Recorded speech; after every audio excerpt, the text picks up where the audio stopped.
Market ऐसे काम नहीं करती। शेयर बाजार आज बढ़त के साथ बंद हुआ है। मैं समझता हूँ कि भारत में अभी भी काफी कुछ संभला हुआ है। पेरेंट्स ने ही अपने बच्चों के नाम पे अकाउंट बनाए हुए हैं। तो पेरेंट्स विल बी। इंडस्ट्री कहती है कि हमारे पास देने को जॉब्स हैं, हमें लोग नहीं मिलते। उसको कहते हैं मैं 12-15 हजार की नौकरी क्यों करूंगा। आपने सुना होगा Zoho ji 0% equity 0% loan. Start earning early, earn while you learn. ये हमारा पहला वो होता है उनको। ये एक तरह से टेक्नोलॉजिकल शॉक लगा ये है। टेक्नोलॉजिकल ट्रांजेक्शन या जिसको कहीं ये एग्रेशन हुआ है टेक्नोलॉजी का, तो यूथ की इफेक्टिवनेस इससे अफेक्ट हो रही है। बहुत ज़्यादा। भारत का जो एंटरप्रेन्योरशिप वो है ऑर्गेनिक रूट ऑफ एंटरप्रेन्योरशिप। वो बूटस्ट्रैप से शुरू होती है, वो फैमिली बिजनेस से शुरू होती है।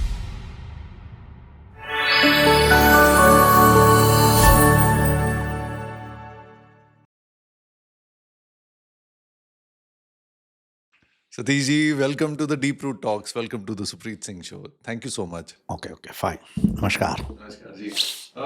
आपसे जब भी मैं मिला हूँ तो एक कॉमन सी चीज़ देखी है, वो आप एनर्जी एक ना बड़ी पॉजिटिव रखते हो और हमेशा स्माइल करते हो।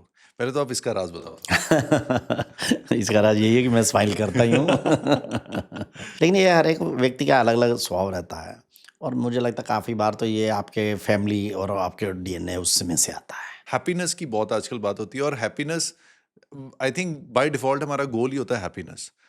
तो आपके हिसाब से हैप्पीनेस होता क्या है, और क्या इसकी सर्च के लिए कुछ करना पड़ता है, या मतलब हमारे अंदर ही होता है? आपके हिसाब से ये क्या चीज़ है? नहीं, जो भी इस धरती पर पैदा होता है, चाहे व्यक्ति है चाहे जीव है, उसके उसमें हैप्पीनेस होना उसकी एक आंतरिक फीलिंग होती ही है। और मूलतः हम सब लोग वास्तव में खुश हैं, परमात्मा की उससे हैं, क्योंकि हम ब्रह्म का अंश हैं। और ब्रह्म जो है वो सच्चित आनंद है, वो सत्य है, वो चित्त है, वो आनंद है। इसलिए आनंद हमारे अंदर होता ही है। हाँ जी। लेकिन कई बार जो सोशल सर्कमस्टांसेस होते हैं, कई बार फैमिली सर्कमस्टांसेस, आपकी सोसाइटी के सर्कमस्टांसेस, उसमें सब में कई बार ऐसी नेगेटिविटी होती है। और ख़ासकर जब आप शुरुआती स्टेज पर होते हैं, बचपन में होते हैं, उस समय पर आपके परिवार में, आपकी सोसाइटी में, आप जिस गांव में थे, जिस सोसाइटी में थे, वहाँ पर वो आपको इफ़ेक्ट कर देता है। तो इसलिए वो धीरे धीरे करके आपकी जो नेचुरल खुशी होती है, नेचुरल पॉजिटिविटी होती है, वो कई बार दब जाती है। अदरवाइज आप हों, मैं हूँ, वो सेम डीएनए में से आते हैं। हम सब अंदर से ये खुश हैं ही, क्योंकि हम ब्रह्म के अंश हैं। छोटे छोटे पल होते हैं, हाँ। नन्हे मुन्ने अवसर होते हैं, वो आई थिंक वही ढूंढने पड़ते हैं। हाँ। तो आप जब अपने आप को पॉजिटिव रखते हो, अपना सकारात्मक रखते हो, थोड़ा सा भी, तो आप देखेंगे कि इसके लिए बहुत बड़ा वो नहीं करना पड़ता। सहज रूप से आप करते जाते हैं और आप खुश रहने की स्थिति में आ जाते हैं। जैसे आज की डेट में स्पेशली जेनजीज में बात शायद पहले भी होती थी, पर अब ज़रा खुल के, ये जनरेशन बहुत खुल के बात करती है डिप्रेशन की या फिर एंजाइटी की, इन चीज़ों की। आपको क्या लगता है कि आज की डेट में हमारी वो उनकी आशाएं बदल गई हैं, इस वजह से उनको डिप्रेशन ज़्यादा हो रहा है, या कोई और रीज़न है, या वो खुल के बात कर रहे हैं? होता पहले भी था, बट अब ज़्यादा खुल के लोग बात करते हैं। नहीं, वो ऐसा हुआ है कि पिछले 20-22 वर्षों में वर्ल्ड ओवर टेक्नोलॉजिकल रेवोल्यूशन बहुत तेजी से हुआ है। Ever in the history of Mankind technological changes इतनी फास्ट कभी नहीं हुए जितना आप पिछले 30-40 सालों में देख रहे होंगे। आप पहले एक रेडियो से जब टेलीविज़न आया, उसको लगभग 70 साल लग गए। लेकिन जब मोबाइल से वर्ल्ड वाइड वेब आया, हाँ जी, वर्ल्ड वाइड वेब है, कंप्यूटर, आप देखेंगे आज जो आपका मोबाइल जो है हर 6 महीने में चेंज हो रहा है। हाँ जी। 2 साल में एकदम चेंज हो जाता है, बाकी सब चेंज हो जाता है। तो इसलिए ये जो टेक्नोलॉजिकल चेंजेस हैं, ये सोसाइटी के ऊपर असर डालते हैं। और इसके कारण से हुआ क्या कि पहले 30-32 वर्षों में खासकर चेंजेस उसके कारण कि जो हमारी फैमिली में हमारा बड़ा परिवार रहता था, तो किसी भी प्रकार के आपको डिप्रेशन होने का चांस ही नहीं रहता था। बुआ, मामा, चाचा, भाई, बहन, लड़का, लड़की, कोई ना कोई आपको इतना सारा किए रखता था। आज फैमिली हो गई है छोटी, सोशल इंटरेक्शन कम हो सोशल गया। इंटरेक्शन बहुत स्पीड हो गया है, और मोबाइल पर आप ज़्यादा आ गए, आप एकांतिक हो गए हैं। आपके 6 घंटे एवरेज इस समय पर युवा का लग रहा है इसके ऊपर, मोबाइल के ऊपर। जी। देन आपको जो प्रॉब्लम थोड़ी हर एक को व्यक्ति को आनी है, कोई ना कोई प्रॉब्लम आनी है। तो आपके लिए कोई नज़दीक ऐसा व्यक्ति नहीं होता जिसको आप बात कर सकते? पहले तो माँ बाप रहते थे, फिर क्या नाम है, भाई बहन रहते थे, वो काफ़ी बड़ा सर्कल था, नज़दीक के रिश्तेदार रहते थे, गांव के फ्रेंड्स रहते थे, दोस्त रहते थे, वो सारा इतने ना कोई ना कोई से तो आपकी इतनी हो जाती थी कि आप वेंट आउट कर देते थे और वो भी आपको सजेशन दे देते थे और आप चलते रहते थे। ये एक तरह से टेक्नोलॉजिकल शॉक लगा है और जो संभाल नहीं पा रही, ये जो ट्रांजिशन हम ह्यूमंस अभी संभाल नहीं पा रहे। हाँ हाँ हाँ, वो एक है, बिल्कुल दुनिया भर में यही है कि टेक्नोलॉजिकल ट्रांजैक्शन या जिसको कहीं ये एग्रेशन हुआ है टेक्नोलॉजी का ह्यूमन बिहेवियर के ऊपर, उसको संभालने के लिए मैं समझता हूँ कि भारत में अभी भी काफ़ी कुछ संभला हुआ है, क्योंकि भारत का इस विषय में ट्रेडिशनल स्ट्रांगनेस बहुत ज़्यादा है। लेकिन तो भी भारत के खासकर सिटीज़ में, बिग सिटीज़ में तो खासकर इस ये हमारा इफेक्ट, ये प्रॉब्लम बहुत ज़्यादा फेस कर रहे हैं हमारे बच्चे, और डिप्रेशन में जा रहे हैं। वो ज़रा सा नंबर कम आ गए तो वो सुसाइड करने की सोच लेने लगते हैं, टेंडेंसीज आने लग जाती हैं। उनको लगता है कि कंपटीशन का ज़माना है, नहीं तो मैं अब कोप अप नहीं कर पाऊंगा, मैं आगे नहीं बढ़ पाऊंगा, तो तुरंत वो डिप्रेशन में और इसमें जाने शुरू हो जाते हैं। उनको संभालने वाला नहीं होता है कोई, क्योंकि वो अपने शहर से 600 किलोमीटर दूर आकर दिल्ली में या गुड़गांव में या पुणे में या बेंगलोर में वहाँ पर रहकर पढ़ाई कर रहा है या कुछ जॉब कर रहा है या बाकी कर रहा है। अपनी फैमिली से, अपने सेटअप से, अपने सोसाइटी, गांव, इलाके से 500-600 किलोमीटर दूर है, मोबाइल के सहारे है, कनेक्शन भी केवल माँ बाप से केवल होती है जब थोड़ी देर बात होती है, तो प्रत्यक्ष ना होने के कारण से फिर वो संभलने के लिए उसको नज़दीक कोई लोग मिलते नहीं हैं। जब नहीं मिलते हैं तब वो फिर डिप्रेशन या वो आना शुरू, पहले भी आते थे लेकिन तब कोई ना कोई बाकी संभालने वाला है, बात करने वाला है, पूरी तरह बात। अब मोबाइल है, उससे तो नहीं बात बनती है। But is it affecting the effectiveness of a youth? हमारे यूथ की इफेक्टिवनेस इससे अफेक्ट हो रही है? बहुत ज़्यादा, बहुत ज़्यादा, क्योंकि जब आप एनर्जी लेवल आपका बढ़िया नहीं है, आपकी पॉजिटिविटी बढ़िया नहीं है, आप हंसते खेलते नहीं हैं, आप सोच में पड़े रहते हैं, अकेलेपन आपको वो कर रहा है, थोड़ा डिप्रेशन आपको महसूस हो रहा है, आप टैबलेट्स के सहारे से काम चला रहे हैं, तो आपकी प्रोडक्टिविटी, इफेक्टिविटी ये तो एकदम डाउन जाएगी। इसलिए आपको ये ध्यान करना है कि आपको ये इन सारी चीज़ों के लिए आपको अपनी फैमिली से कनेक्टेड रहना होगा। जल्दी से जल्दी जैसी छुट्टियां होती हैं आपको तुरंत घर जाना चाहिए। घर से माँ बाप को अगर आप बीच बीच में बुला सकते हैं, अपने क्लोज फ्रेंड्स को बुला सकते हैं, वो करना चाहिए। आपको अपने जो दोस्तों का सर्कल है उसके साथ आप जल्दी जल्दी कोई पार्टी कर सकते हैं, कोई इस टाइप के बर्थडे पर, बाकी इस पर इस टाइप के आयोजन जल्दी से कर सकते हैं। या जैसे ऑस्ट्रेलिया में भी लॉ आया है कि पेरेंट्स को दंड दिया जाएगा अगर उनके बच्चे, अंडर एज बच्चे, अगर सर्टन सोशल मीडिया। मैं तो ऑस्ट्रेलियन उसको जो है सारी दुनिया के 700 करोड़ लोगों की तरफ से, 800 करोड़ लोग होंगे उसकी तरफ से बहुत बहुत धन्यवाद करता हूँ। एंड उन्होंने जो ये शो किया है ऑस्ट्रेलियन पार्लियामेंट में, the prime minister of Australia talked कि हमारे को ये कोई हक नहीं है कि हम अपने बच्चों से उनका बचपन छीन लें। उतना इतना ज़बरदस्त वाक्य है उसका, प्राइम मिनिस्टर ऑफ ऑस्ट्रेलिया का, कि हमारे को ये हक नहीं है कि हम अपने बच्चों से उनका बचपन छीन लें। तो उन्होंने किया कि 16 साल तक का बच्चा आप ये सोशल मीडिया और इसको यूज़ नहीं कर सकता, टेलीफोन यूज़ कर सकता है, सोशल मीडिया यूज़ नहीं कर सकता। This is right, perfect. I am of the opinion कि भारत में इमीडिएटली इसको लागू करना चाहिए। मैंने तो अपने बहुत से लोगों को कहा है कि इसके तुरंत, पार्लियामेंटेरियन से मेरी कईयों से बातचीत हुई है, मैंने उनको कहा है कि आप प्लीज़ इसको सी टू इट कि 16 साल से पहले बच्चों को social media, phone is one thing लेकिन सोशल मीडिया ये दूसरी है। इसमें एप्पल ने भी कुछ चीज़ें, टूल्स डाले हैं कि आप हर एक बच्चे को, अगर जो 15 साल से नीचे है, मॉनिटर कर सकते हैं। वो उसको उसका फ़ोन में आप सेट कर देते हैं, आधे घंटे बाद, मान लो उसको यूट्यूब पे कोई लेसन पढ़ना है, बाकी करना है, तो आधे घंटे बाद उसको अपने मम्मी अथवा पापा से दोबारा उसको डलवाना। पर मैंने तो कई जगह देखा है कि पेरेंट्स ने ही अपने बच्चों के नाम पे अकाउंट बनाए हुए हैं और उनकी वीडियोस डालते हैं उस पर। That is wrong, that is wrong. और इसीलिए ऑस्ट्रेलियन पार्लियामेंट ने जो किया है, और ये बिल्कुल ठीक किया है कि अगर कोई सी वो करेगा और आपने रॉन्ग इन्फॉर्मेशन दी है तो पेरेंट्स विल बी पेनलाइज्ड। ये पेरेंट्स की गलती होगी बड़ी कि वो अपने छोटे उसके लिए कि अपनी बिजी हैं, कहीं ड्यूटी पर हैं या वट जो हैं, तो आप बच्चे को अपना ये पकड़ा देते हैं, अकाउंट पकड़ा देते हैं या उसको सोशल मीडिया पकड़ा देते हैं। लॉन्ग टर्म में आप अपना ही बच्चा जो है वो ख़राब कर रहे हैं। इसलिए इस टाइप का जो वो आया है वो सारे उसमें नहीं, सारे भारत में, दुनिया में भी होना चाहिए, और भारत में तो इसकी बहुत ज़्यादा ज़रूरत है, क्योंकि हम अभी यंगेस्ट नेशन है दुनिया के, और यंगेस्ट नेशन अफेक्टिव भी होना चाहिए।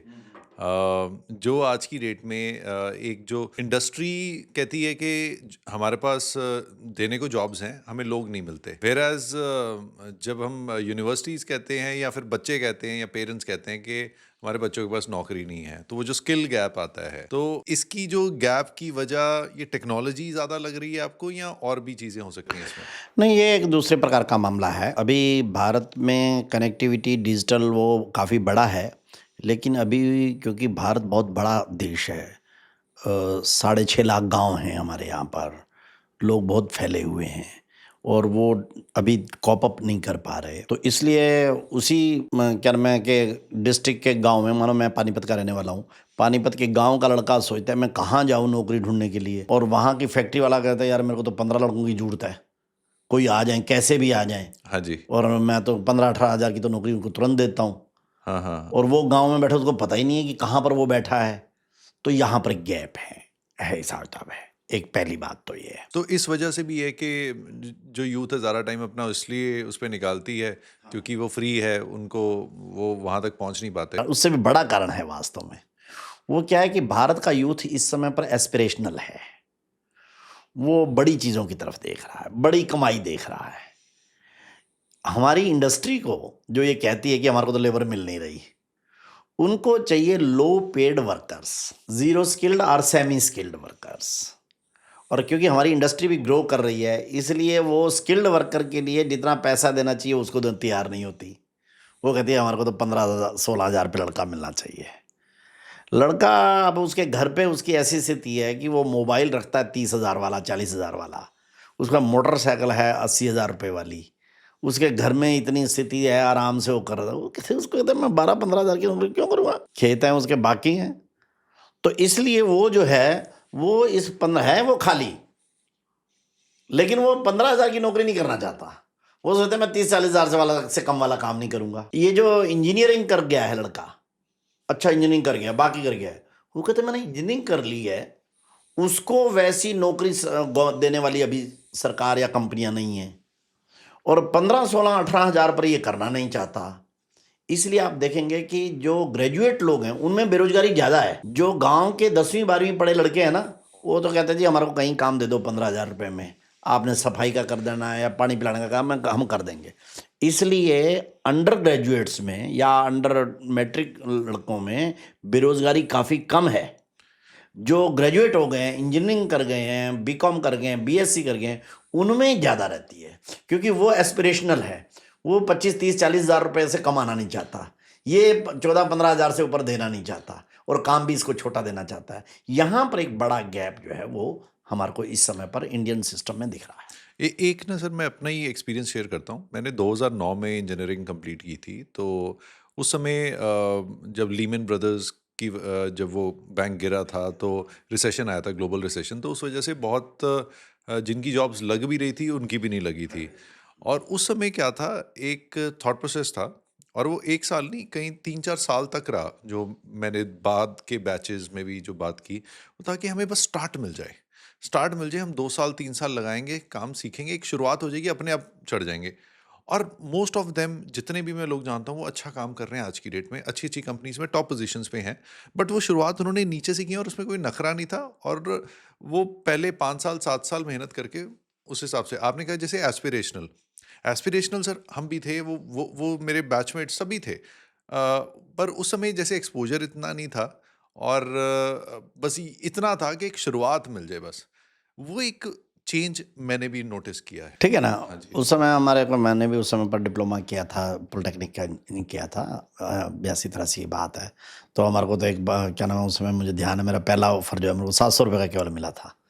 ठीक है, उस समय के 700 रुपये आज के हिसाब से थोड़े 7,000 होंगे, हाँ जी। लेकिन तो भी आज के 7,000 भी क्या चीज़ है। जी जी। तो मैं तो बड़ा खुश हो गया इस बात पे, बोला भाई 700 रुपये की मेरे को नौकरी मिल गई है। क्योंकि उस समय पर मेरे घर में, मेरे बाकी परिवार में 700 रुपये बहुत बड़ी चीज़ थी, और मेरे को लगता है मैं एक बार आ गया सर्कल में तो मैं बहुत बड़ा हो जाऊंगा। हाँ जी। लेकिन आज मेरा भतीजा या मेरा वो, अगर उसको मैं 7 या 10 हज़ार की भी क्या ना मैं कहूँ, 15 हज़ार की कहूँगा, अगर चाचा क्या 15 हज़ार, मैं नहीं जाता। क्योंकि आज मेरे घर में हिसाब तो दूसरा है, उस समय पर बिल्कुल दूसरा था मेरे पास। तो इसलिए उस समय की एस्पिरेशंस और आज की एस्पिरेशंस में एकदम चेंज आ गया। आई थिंक एक कुछ जो बेसिक कंफर्ट्स हैं वो बाय डिफॉल्ट हैं, जो हाँ। पहले एक लग्जरी थे। हाँ, हाँ। पहले जो है वो लग्ज़री लगता था। आज तो मोटरसाइकिल भी क्या नाम है वो लगती है, कोई ख़ास बात नहीं लगती। उस समय पर अच्छी साइकिल मिल जाना वो बड़ी भारी हमारे को बात लगती थी, तो हो कि गया। कॉलेज में ही अपने बेटे को थार तो ले देते हैं, हाँ, फिर हाँ। वो कहते हैं कि इतने में तो मेरा तेल नहीं आएगा तेल नहीं आएगा, तो इसलिए वो क्यों जाएगा कहीं भाई 20,000 रुपए भी नौकरी करने के लिए? क्योंकि उसके पास तो थार घर में है। हाँ, उसका वो हल क्या है लेकिन? हल है एंटरप्रेन्योरशिप में। यहाँ गैप कहाँ है कि हमारे जितने भी कॉलेजेस अपने इनको डिप्लोमा डिग्रीज दे रहे हैं, वो उनके दिमाग में एक बात डाल रहे हैं कि आप करने के बाद जॉब ढूंढिए। हमारा टोटल सिस्टम ऐसा है, उसके माँ बाप भी कहते हैं जॉब ढूंढिए, उसका प्रोफेसर कहता है जॉब के लिए आप कमाई कर रहे हो, उसके कोलीग्स कहते हैं कहीं जॉब लगी कि नहीं लगी, मजाक में भी कहते हैं यार कोई नौकरी लगी कि नहीं लगी यार, तो हमें घूमता है। तो वो क्या होता है कि उसके दिमाग में बैठा हुआ है कि क्या नाम है वो, यानी जॉब। लेकिन वास्तव में अगर बड़ा पैसा करना है तो उसके लिए एंटरप्रेन्योरशिप। सर जब एंटरप्रेन्योरशिप की बात करते हैं, हम स्टार्टअप इंडिया की भी अगर बात करें, और स्टार्टअप भी बहुत बूम हुआ है। आई थिंक इंडिया का जो स्टार्टअप इकोसिस्टम अब थर्ड लार्जेस्ट है पूरी दुनिया में। बट स्टार्टअप में जो फेलियर रेट भी ऑलमोस्ट 90 to 95% रहता है, जिस वजह से भी बहुत लोग कहते हैं कि जो थोड़े से नकारात्मक होते हैं या थोड़ा उस हिसाब से सोचते हैं कि यार क्या फेल ही होंगे मोस्ट प्रॉब्ली। बट जो जो मेरा मानना है कि ज़रूरी नहीं है कि हर किसी को एक स्टार्टअप आइडिया इनोवेशन से करना है। आप छोटी सी दुकान से भी एक बिजनेस शुरू कर सकते हो, और बेसिक आइटमें बेच के भी जो रूटीन में चल रही है उसमें थोड़ी सी इनोवेशन दिखा के। जहाँ पे मुझे ऐसा लगता है कि क्योंकि हर कोई फिर सोचता है कि मुझे ज़ोमैटो बनाना है। अब वो हर कोई ज़ोमैटो में नहीं बना सकता, और हर किसी का रास्ता भी अलग है और हर किसी का इंटरेस्ट भी अलग होता है। तो एक ये गैप मुझे लगता है, जब जो एंटरप्रेन्योरशिप कर भी रहे हैं या सिखा भी रहे हैं, एक वो गैप ज़रूर आता है। इस पे नहीं, आप वो क्या क्या है कहना कि ये चाहेंगे? जो स्टार्टअप की एंटरप्रेन्योरशिप है, ये वेस्टर्न है। ये वेस्ट से आई है, अमेरिका और यूरोप से आई है। हाँ जी, स्टार्टअप शब्द ही वहीं से आया है, हमारा नहीं है। हाँ जी, भारत का शब्द जो है वो है उद्यमिता, एंटरप्रेन्योरशिप। हाँ जी, भारत में आप देखेंगे हमारा सक्सेस रेट मोर देन 95% रहता रहा है हमेशा से। शुरू से जो ये रहा हमारे है। हाँ जी, ट्रेडिशनल बिजनेसेस, घरों से बिजनेस ये जो होता है, इसको हम आजकल हम बोलते हैं organic route of entrepreneurship. When you start with 400 rupees, 500 rupees, 2000, 5000 से, और बिल्कुल स्क्रैप बूट स्ट्रैप से शुरू करते हैं। जी, फैमिली के लोगों से इकट्ठा उठा करके चल भाई 10,000, 20,000, 50,000 से शुरू करता है, चलो भाई चलो। और आप बहुत छोटी अपेक्षा से शुरू करते हैं। सही बात है अभी सर। हाँ जी, स्टार्टअप क्या है, वो क्या नाम है उसके दिमाग में क्या था, स्टार्टअप यानी क्या है कि एक कंप्यूटराइज्ड क्या नाम है कमरा है, मैं वो कुर्सी पर बैठा हूँ, एक बेल लगी है, पीएन आएगा, वो सेटअप एक बार मैं पहले बनाऊँ, एक बड़ा आइडिया है, वो आइडिया पर काम करना। दिस वो क्या है कि अव्यवहारिक लेवल पर जाते हैं। जी, मार्केट ऐसे काम नहीं करती, क्या नाम है एक्चुअली वो ऐसे काम, पहले दिन उसको अपना ताला भी खुद खोलना होता है, सफाई भी अपने उसकी करनी होती है। स्टार्टअप और ये इनोवेशन और आइडिया कहते ही उसके दिमाग में ये चीज़ें निकल जाती हैं। आपको 2-3 साल ये सारे काम अपने से जो हमारे यहाँ करते रहे हैं, जी, जी, जी। उससे आप बहुत बड़ा ग्रो करते हैं बाद में, और कोई लिमिटलेस ग्रो करते हैं। सर जैसे मेरे पिताजी ने भी जब बिज़नेस शुरू किया था, तो तब उन्होंने एनएसई प्लेज की थी 2 लाख की, तो वहाँ से हुआ था। जब मैंने भी शुरू किया था तो पिताजी से 8 लाख रुपए लिए थे, वहाँ से शुरू किया। और पर वही है कि जैसे मैं तो अभी भी बूटस्ट्रैप्ड हूँ और मुझे ऐसा लगता है कि मैं कर सकता हूँ अभी भी। और बट क्या होता है कि जितना भी मैं नए लोगों को अगर मैं किसी को मेंटोर भी कर रहा हूँ, तो उनका एस्पिरेशन ये होती है कि हम ये लें, बाद में फंडिंग लें, और फंडिंग लेके इसकी वैल्यूएशन बड़ी बनाएं और बाद में एग्जिट ले लें। ये थॉट प्रोसेस आता है। ये थॉट नहीं आता कि हम इसको ग्लोबल ब्रांड बनाएं।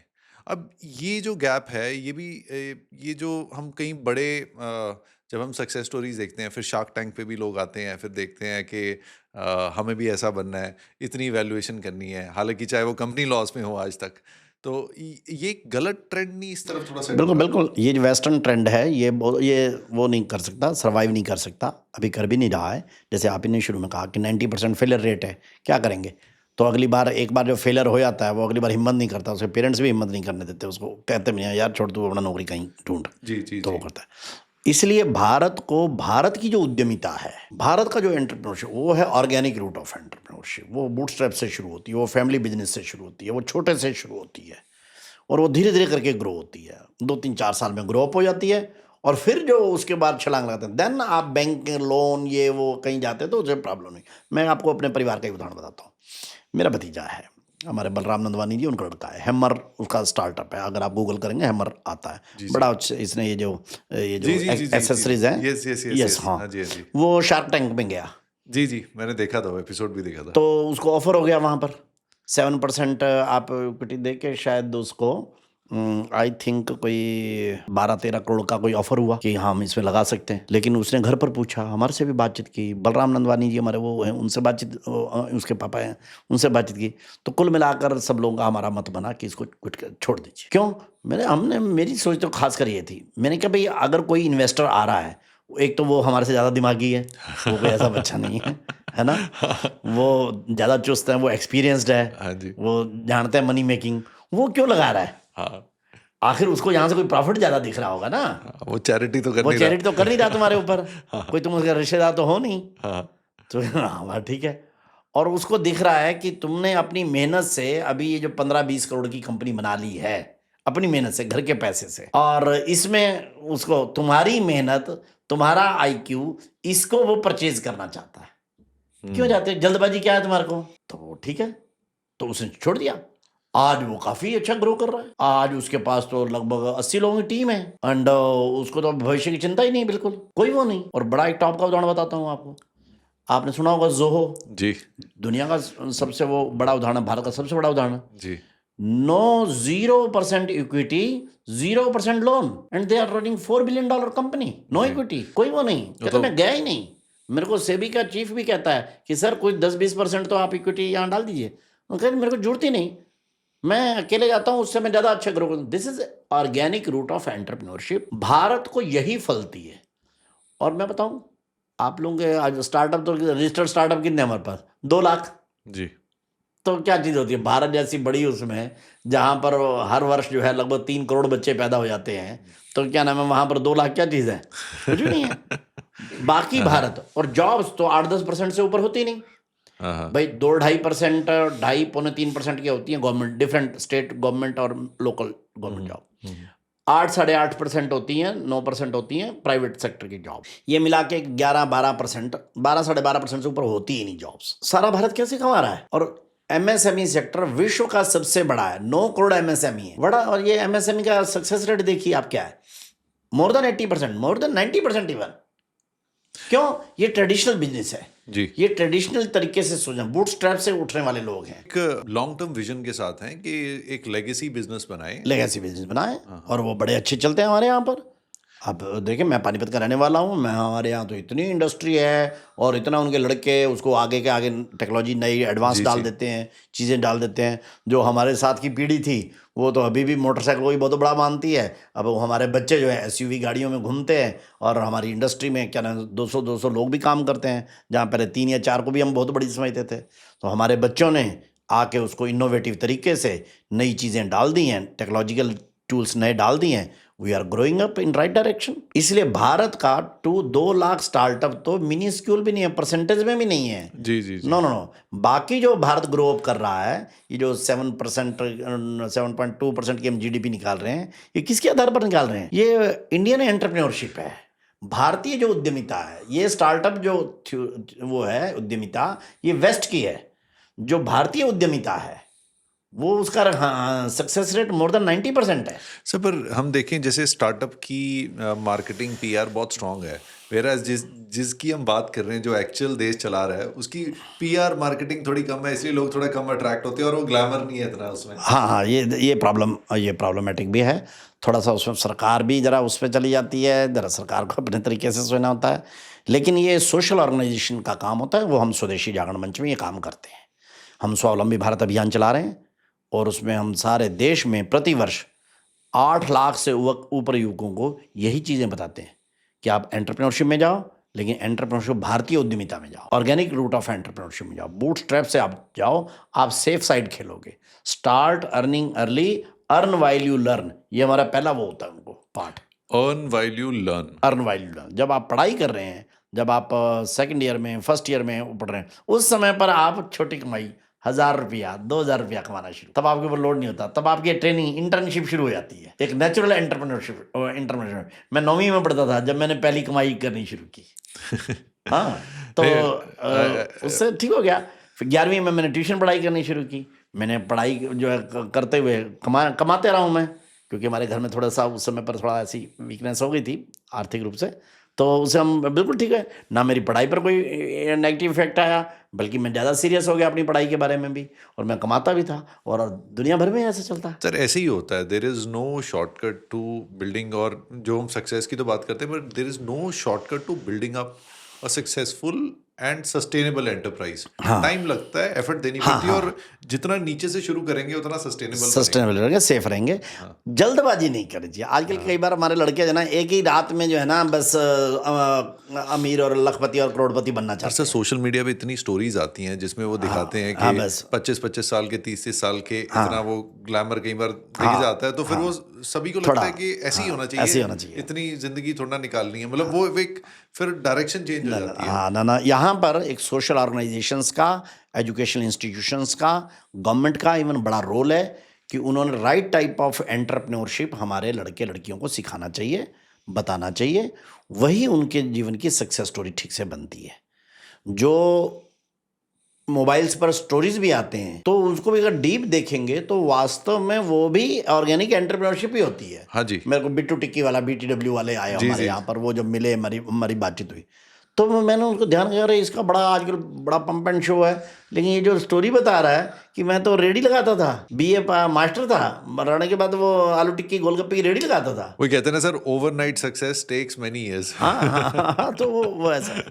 तो वो जो सक्सेस है वो काफ़ी ईयर से आई हुई है, हाँ जी इसको सबको ध्यान रखेंगे तो ठीक ठाक चलेंगे। सर, अब स्वदेशी जागरण मंच और स्वावलंबी भारत अभियान, इसके बारे में मैं चाहता हूँ कि सबको पता चले कि एग्जैक्टली ये जो संस्था है ये क्या करती है, और और यूथ कैसे ज़्यादा से ज़्यादा इसके साथ जुड़ सके इन अ वे, ये वैल्यूज़ जो हम बात कर रहे हैं, ये वैल्यूज़ मैक्सिमम लोगों को क्या पता चले, और एक थॉट प्रोसेस क्या होना चाहिए व्हेन वी टॉक अबाउट स्वदेशी जागरण मंच।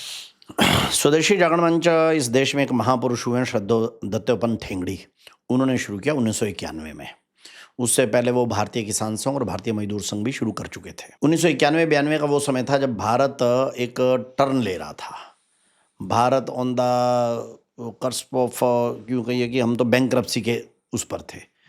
चंद्रशेखर सरकार की गवर्नमेंट थी, 66 टन सोना भारत को गिरवी रखना पड़ा था, अगर आपको शायद सुना हो जी आपने, जी। क्या नाम है, बैंक ऑफ इंग्लैंड के माध्यम से। हम एकदम कंगाल होने के आसपास। उस समय पर भारत को अपनी आर्थिक नीतियों में परिवर्तन करना था, तो परिवर्तन करना था, तो परिवर्तन किधर करें, तो ये सवाल था। तो उस समय की सरकार जो नरसिंह राव और प्रधानमंत्री थे, और मनमोहन सिंह उस समय वित्त मंत्री थे, इन्होंने उसका रूट लिया American route, FDI. Europe route, और कैपिटलाइजेशन, मतलब ये जो पूंजीवादी, जिसको पूंजीवादी व्यवस्था कहते हैं, कैपिटलिस्टिक मॉडल। हमने कहा कि आपको भारतीय डेवलपमेंट मॉडल अपनाना चाहिए। उन्होंने कहा, अरे भारतीय डेवलपमेंट मॉडल बहुत टाइम लगेगा, कहाँ करेंगे, ये करेंगे वो करेंगे, अभी तो हम जो भी है ये करो। और वो क्या है, सीधी सी बात है, मल्टीनेशनल कंपनियों के लिए अपना रूट खोल दीजिए। उन्होंने कहा ये तो कोई अच्छी बात नहीं है भाई, हम पहले ही दिवालिया निकले हैं, क्योंकि हमने वामपंथी मॉडल अपनाया था, रशियन मॉडल अडॉप्ट किया था, हमारा दिवालिया निकल गया। अब अमेरिकन मॉडल निकालेंगे तो ये मल्टीनेशनल कंपनियां आएंगी, तो जो बचा खुचा वो भी ले जाएंगी। अरे नहीं नहीं नहीं, ऐसा नहीं होता, ऐसा नहीं होता। और रिफॉर्म के नाम पर हमारे को जो है वो कर दिया गया। तब दत्तोपंत ठेंगड़ी जी ने स्वदेशी जागरण मंच बनाया कि भारत का विकास, भारत की आर्थिक प्रगति, ये भारतीय तरीके से ही सबसे सॉलिड रूप से होगी। इसलिए भारत को आर्थिक महाशक्ति तो बनाना है, लेकिन उसका रूट क्या हो, तो दत्तोपंत ठेंगड़ी ने कहा स्वदेशी रूट हो, हमारी कंपनियां आगे बढ़ें, हमारे को अपनी उद्यमिता के आधार पर आगे बढ़ना चाहिए, हमारे को जो हमें अभी बात कर रहे थे एंटरप्रेन्योरशिप के आधार पर आगे बढ़ना चाहिए, हमारे को मल्टीनेशनल कंपनियों को यहाँ लाना, FDI को यहाँ लाना, उसके आधार पर। क्योंकि कोई भी देश या इंडस्ट्री FDI यहाँ क्यों डालेगा, कोई उसको धर्मादा करना है, क्या नाम है कि वो अपनी इन्वेस्टमेंट यहाँ करेगा, उसको यहाँ से फायदा है, इसलिए हाँ। इसलिए करेगा। तो हमारे को इसको ध्यान करना था कि हम टेक्नोलॉजी बाहर से ला सकते हैं, कुछ क्या नाम है इस टाइप की चीज़ें बाहर से ले आएं, और हम अपने आधार पर इसको ग्रो अप करें। पर जैसे तो कहा इसलिए स्वदेशी का जो है उस समय पर आवश्यकता थी। और मॉडर्न टाइम में हम कहेंगे कि स्वदेशी यानी देशभक्ति का क्रियान्वित रूप है। देशभक्ति से एक्शन, भारत को भारतीय तरीके से उठाना, हर क्षेत्र में, केवल आर्थिक क्षेत्र में नहीं, सांस्कृतिक क्षेत्र में भी उठाना, शैक्षिक क्षेत्र में भी उठाना, ये जो है और स्वदेशी है। मानो आपको डांस करना है तो आप वेस्टर्न डांस करते हैं, अच्छी बात है, करिए। लेकिन आप अपने गिद्धा को, आप अपने भंगड़े को, आप उसका रस क्यों नहीं देते? आप अपने कथक डांस को, उसको क्यों नहीं उभरते? उसको भूल कर आप सोचें कि हम भी केवल वेस्टर्न डांस से ही अपनी फिल्में बनाएंगे और वेस्टर्न डांस ही सबसे पॉपुलर होता है, ऐसा नहीं है। कोई वेस्ट की अच्छी चीज़ है, उसको अडॉप्ट करने में हर्ज नहीं है, कोई गलत नहीं है। लेकिन आप को अच्छी सफलता किस में मिलती है? जो आपका अपना होता है। तो आप अपने को बिना छोड़े अगर कोई बाहर की अच्छी चीज़ लेते हैं तो इसमें गलत नहीं है, स्वदेशी है। लेकिन आप अपने को भूल के आप अपने का ये अपना तो सारा बेकार है जी, छड्डो जी, एक ही ओ की इंडियन चीज़ है, इंडियन प्रोडक्ट ही खराब है, इंडियन डांस खराब है, इंडियन बोली खराब है, छड्डो जी, ओ फर्स्ट क्लास हैगा। तब आप अपनी रूट पर कभी भी जमे नहीं रह पाए। This is second type of slavery. Then indirect slavery हो जाएगी फिर तो। भाई पहले वो डायरेक्ट राज करते थे अंग्रेज, अब हम उनकी कंपनियों के थ्रू वो हो जाए, तो फिर तो हमने क्या अपना जीना है। इसलिए स्वदेशी जागरण मंच इस बात पे आग्रह करता है कि आप अपने स्वाभिमान रखो, आप अपने ऊपर विश्वास रखो, अपने आत्मविश्वास के आधार पर हम अपनी लोकल इंडस्ट्री को बूस्ट कर सकते हैं, लोकल कल्चर को बूस्ट कर सकते हैं, उससे बड़ा अच्छा कमाना, हम सब ग्लोबल जा सकते हैं। लोकल टू ग्लोबल जाना कोई प्रॉब्लम, जाना चाहिए। स्वदेशी का ये मतलब नहीं हम विश्व व्यापार नहीं करेंगे, जाना चाहिए। लेकिन हम एक तरफा दूसरी कंपनियों को, मल्टीनेशनल कंपनियों को यहाँ बुलाते जाएं, अपना कुछ बना के बेचे नहीं, तो ये अच्छी बात नहीं। इसलिए स्वदेशी जागरण मंच स्वदेशी आंदोलन भारत में चला रहा है। उसका आपके हिसाब से क्या इफेक्ट पड़ा है, जो आज की डेट में भी अगर रिफ्लेक्ट हो रहा हो? नहीं, आज की डेट में आप देखेंगे कि लगातार 91 से लेकर अब तक केवल स्वदेशी जागरण मंच नहीं, बाकी सबके भी प्रयास हुए हैं। भारत बड़ी तेजी से स्वदेशी पर आया है, और इसलिए आज जो भारत का आप देखते हैं दुनिया में हम चौथी बड़ी ताकत बन रहे हैं, तो स्वदेशी कारण से बना ना। फॉर एग्जाम्पल, हमारा स्पेस टेक्नोलॉजी में हमारा जो अपना वो है इसरो, आज विश्व का चौथा बड़ा वो है मिशन है, और इसरो इज 100% स्वदेशी। अब इसरो के कुछ पार्ट्स जब हम रॉकेट अपने बनाते हैं, सैटेलाइट बनाते हैं, तो निश्चित रूप से हम विदेश से लेते हैं, और हम इसमें कोई परहेज भी नहीं करते, और इसमें कोई दिक्कत वाली बात भी नहीं है। लेकिन इसरो का सारा संस्थान ये 100%, एक भी, not even a single man there is of the foreign origin, no, all 100% are of Indian origin. हमारी अपना पैसा लगा है, कोई उसमें मल्टीनेशनल का पैसा नहीं लगा है, और वो यार वेरी सक्सेसफुल इन क्या नाम है सैटेलाइट एरिया। अमूल आप देखेंगे, भारत का अमूल लार्ज सक्सेस स्टोरी है, एक से एक स्टोरी। भारत अब स्वदेशी का योगा स्टोरी, सारी दुनिया में हम लोगों ने योग दिवस मनवा दिया जी। सारी दुनिया के 150 देशों में आज लोग हमारे क्या नाम है प्रोडक्ट यूज़ कर रहे हैं, हमारे वो कर रहे हैं। एस व्यासा बेंगलोर वालों से लेकर बाबा रामदेव तक, और सारी दुनिया में छा गए। स्वदेशी के कारण से भारत इस समय पर दुनिया में छा रहा है, हर जगह, हर फील्ड में। कौन सा ऐसा फील्ड है जिसमें हम लोगों ने तरक्की नहीं की? हम कुछ फील्ड ऐसे हैं जहां पर हमारे को अभी चैलेंज है, वहां भी कह रहे हैं कि वहां जाओ ना। इस समय पर भारत इसमें ऑटोमोबाइल में बहुत आगे है दुनिया के जो 5-6 बड़े क्या नाम है मैन्युफैक्चरर हम हैं, हमारी महिंद्राज, हमारे क्या नाम है टाटाज बहुत अच्छे जा रहे हैं, मारुति बहुत अच्छा जा रहे हैं। कुछ उसमें फॉरेन कोलैबोरेशन के ब्रांड्स हैं, हमारे यहाँ पर कंपनियाँ हैं, उसको हम डिनाई नहीं करते। लेकिन स्वदेशी भाव के कारण से, स्वदेशी उद्यमिता के कारण से ईच एंड एवरी फील्ड में आप देखेंगे, खेल के मैदान से हमारे जब लड़के जाते हैं क्या नाम है ओलंपियाड में, पहले तो हमारा कोई नाम ही नहीं होता था, आज हम ठीक पोजीशन पर आ रहे हैं। हम 20वें 25वें पर आने लग गए हैं। अब मेरा ख्याल है पहली बार हम 26 या 27 पोजीशन पर थे क्या नाम है ओलंपियाड में। नहीं तो पहले तो हमारा नाम ही नहीं होता लिस्ट में, नीचे तक भी देखते थे, नीचे की तरफ देखते थे, ऊपर से तो कहीं बीच में तो आते ही नहीं थे हम। लेकिन आज हम काफ़ी उसमें जा रहे हैं। तो हर फील्ड में स्वदेशी का भाव अब दिखने लगा है। जैसे सर ये भी कुछ लोगों का वर्जन होता है कि इंडिया के पास एक्सपोजर नहीं था, ग्लोबल एक्सपोजर, और हम एक डेवलपिंग नेशन थे, तो एक डेवलप्ड नेशन का जब आया तो वो एक एक्सपोजर मिला, अगर वो एक्सपोजर ना मिलता शायद हम इतनी तेज़ी से ना कर पाते। ये सही बात है या नहीं नहीं, बिल्कुल सही बात नहीं है, ये बिल्कुल सही बात नहीं है कि उनके एक्सपोजर नहीं मिलता। नहीं ना, ऐसा नहीं है।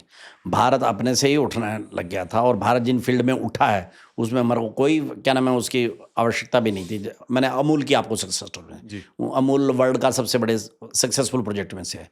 उसमें कुछ भी ऐसा नहीं है जिसमें विदेशी क्या उसमें एक्सपोजर क्या चाहिए, वहाँ कुछ नहीं चाहिए। सारे वहाँ के किसानों ने किया, अपना वो किया, और अपने उससे करके हम लोगों ने सारे में दुनिया के आज का हम 60 से ऊपर देशों में उसका प्रोडक्ट भेजते हैं। 80,000 करोड़ का हमारा टर्नओवर है अमूल का। गुजरात के 36 लाख किसानों को आय में रेज किया। इसमें एक्सपोजर वाला कोई वो भी नहीं है। लेकिन स्वदेशी ये कहता है कि विश्व के एक्सपोजर में जाना चाहिए, हमारे लोगों को वर्ल्ड ओवर जाना चाहिए, अमेरिका जाना चाहिए, कनाडा जाना चाहिए, ऑस्ट्रेलिया जाना चाहिए, और वहाँ से कोई अच्छी चीज़ है मानो सेफार, क्योंकि वेस्ट ने, यूरोप ने पिछले 300 साल में टेक्नोलॉजिकल एडवांसमेंट बहुत किया है। उनका R&D बहुत आगे है हमारे से। आज की डेट में उनका एडवांसमेंट इन टेक्नोलॉजी वो फॉर अहेड है हमारे से। वे लोग इंफ्रास्ट्रक्चर में भी और उसमें भी। एवरीथिंग में हाँ जी। वो हो गए हैं आगे, इसलिए उनसे कोई अच्छी चीज़ है, टेक्नोलॉजी है या कोई भी अच्छी चीज़ है, उसको ले आओ, ये स्वदेशी कहता है, यहाँ पे बनाओ। फिर यहाँ पर बनाओ। आप बनी बनाए। आप ये देखिए कि क्या मजाक है कि साबुन हिंदुस्तान लीवर अमेरिकन कंपनी यहाँ आके बना रही है। क्या साबुन कोई ऐसी चीज़ है क्या जो हम यहाँ नहीं बना सकते? तेल, शैम्पू, अरे कोई बात है, डू डिटोल के शैम्पू अगर क्या नाम है हम नहीं बना सकते तो ऐसी स्थिति तो है नहीं यार। ये क्या चीज़ हुई?